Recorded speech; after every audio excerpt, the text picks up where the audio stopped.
Жүрге жоқ дедің, бірақ кейін өзіңді іштей жаман сезіндің. Мүмкін кейсіз алып керек беді, неге жоқ деп айттым деп өзіңді іштей кінәлі сезінесің. Бұл яғни қалыпты. Көп адам жоқ деп айта алмайды.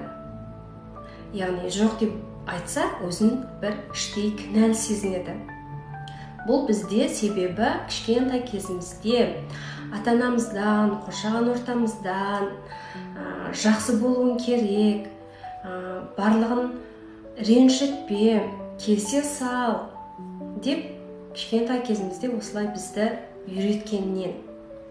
Яғни соған миымыз үйреніп қалған. Егер біз жоқ деп айтсақ, сразу өзімізді сондықтан кінәлі сезіне бастаймыз. Біздің миымыз үшін ең маңыздысы қабылдану. Яғни адамдар мені қабылдаса, адамдар мені жақсы көрсе, комплект болмаса деп осылай біздің миымыз үйреніп қалған. Бұл реакцияға үйренген.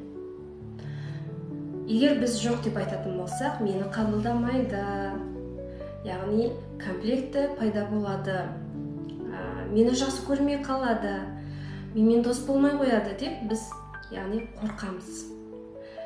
Бұл мидың жаңағы осы реакцияға үйреніп қалғаны. Бұл яғни қалыпты жағдай.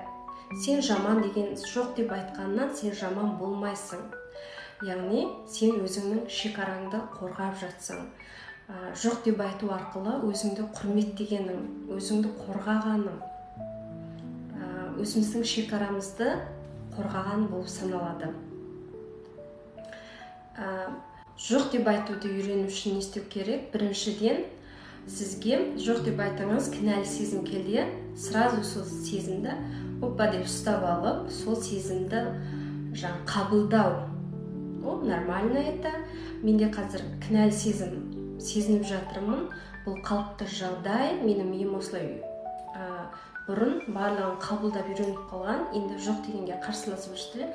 Бұл жамандық емес, мен яғни өзімді құрметтегенім, менің өз шекарамды осылай көрсеткенім деп біріншіден сезімді қабылдаймыз, екіншіден ойымызды жаңағыдай өзгертеміз.